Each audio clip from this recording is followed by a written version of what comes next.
Okay, YouTubers, this is the Angry Prepper. Today's video is going to be on haversacks. Sort of a loose comparison, if you will. We'll start with the brown haversack on your left, which is made by Deer Creek Wilderness Outfitters by Clint Armstrong. And then the haversack on your right, which is the Hidden Woodsman made by Malcolm Kadir.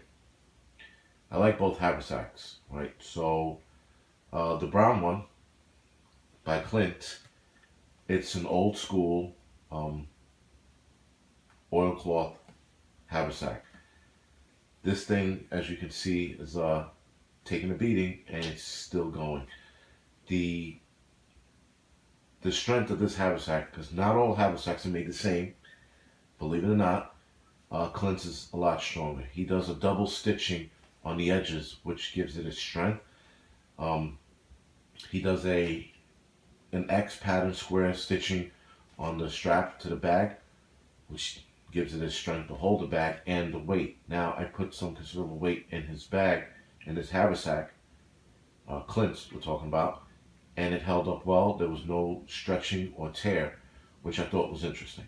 So, I used this bag for a long time. Now, what I wind up doing with his bag, which I didn't like, but I did it often, is when I got to camp, I would dump it and use it as a foraging bag as well.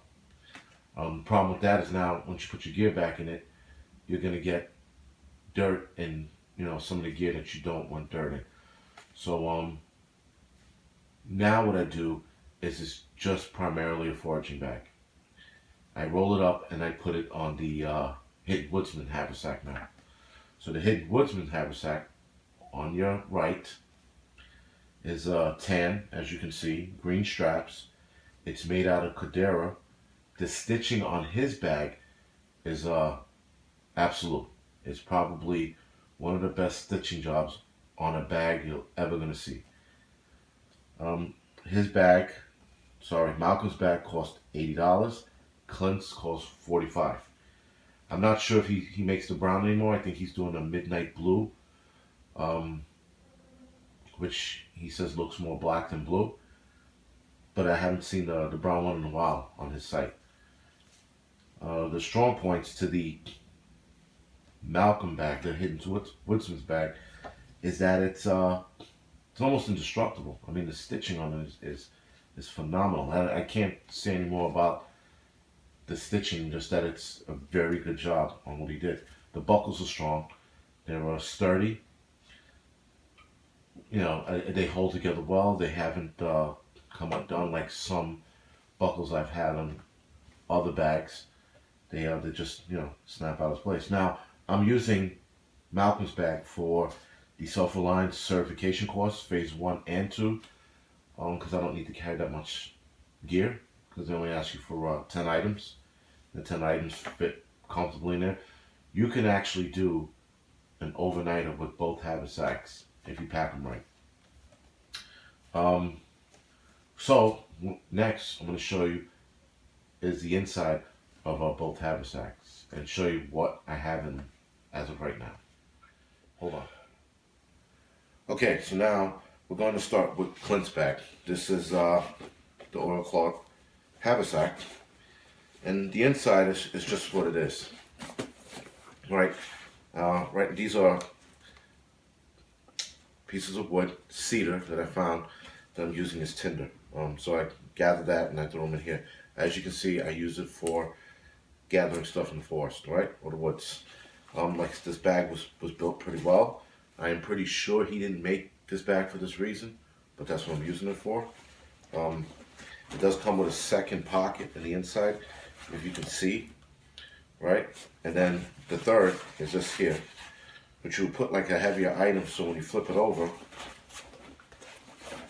right, the weight drapes down on the bag, giving it some kind of a seal, especially from the weather, rain and snow, right? So the one thing about his bag and his tarps, the stays tacky for a little while, so you have to leave it out, let it dry as much as possible.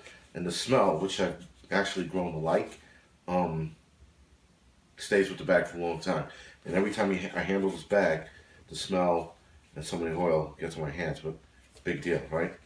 So bushcrafting is getting a little dirty. Right? So that's Clint's. This is Malcolm's. Now, as of right now, I just threw some things in here to. I was doing a scout, sorry, so I threw a couple things in there just to keep myself busy when I went scouting. So, as you can see, this bag is made out of Cordero, right? The stitching, again, is strongest stitching you're going to see on a bag like this. So, before I get into the bag, he gives you the option, you don't have to, gives you the option of an axe loop. This axe loop can hold usually for a hatchet. I wouldn't put a full-size axe here, but you probably could because, again, the stitching is so much stronger than a lot. He also has molly webbing, which he put on the side. Molly webbing is excellent. I saw a bag that had two, but going the length of the bag, side of the bag, is a lot better because whatever you marry to the side of this bag now is going to stay on and not dangle off or swing around. Now it's married to the bag like it's supposed to be. So he has Cordero on this side, and he has Cordero on that side. He also put two D-rings on both sides, which now you can have a dangle off it, whichever it is, a knife or flashlight, whatever you want. Maybe a fire starting gear, right?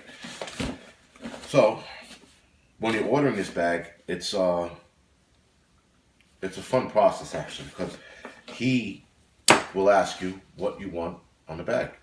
He will ask you what color you want, what color straps, what color inside, right? So you get to pick all of this, and it's to your liking. So, as you can see, it comes with a folded top, right? So, folded top, you take it off. Has a pocket here, which I wouldn't put anything bulky, maybe maps, stuff like that. A lot of bags I've seen, they come with a Velcro front pocket, but they put a zipper on it, which in this zipper I have a small first aid kit and another first aid kit, which band-aids and stuff I'm always put in my hands. All right, book of knots. Work gloves by Carhartt. These were work gloves I'm testing out. These are like winter work gloves. And the sport utility blanket by who the hell is this by? Adventure Medical Kit. Sorry about it. So now I also bought two more pouches from him. Right, this is the belt pouch, it's small. And this is his naturalist belt pouch. So again, you pick the color you want, strap, and you pick the inside, right? So the naturalist belt pouch, by the way, the naturalist belt pouch has another pocket in the inside. And these pouches are pretty good. Now I'm going to show you in another video. I have two more pouches, actually three more on my bushcraft belt. That's how much I like his gear, and I'm most likely getting another Haversack. Why? Who knows? Because I like to waste money. No, I'm getting another one because I hate transferring my gear from bag to bag. This is why I have a lot of bags for different things. Oh, and his business card, which he throws in all the bags. So anyway, this is the inside of the Haversack, if you can see that, right?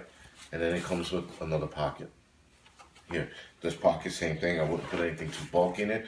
I'd probably put something flat, like a medical kit or a flat first aid kit. Fits just fine in here.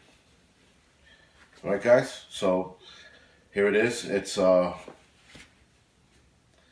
Malcolm's Haversack, not versus, with Clint's Haversack. This Haversack, like I said, I roll it up and I put it on the bottom of here. and strap it to the bag. Or in some cases, if it's raining, I'll just strap it under here and then flip this over it as such. Right, guys? So, the Hidden Woodsman, Deer Creek Wilderness Outfitter. I'm going to put the links to both websites on the YouTube channel at the bottom of the video. And you should like both these guys on Facebook. Right? Yes, Facebook. They're both on Facebook. Also, yes, you should like their pages. And if you like, you could follow me on Facebook, Twitter, Instagram, and Tumblr. That's a lot. But anyway, thank you for watching.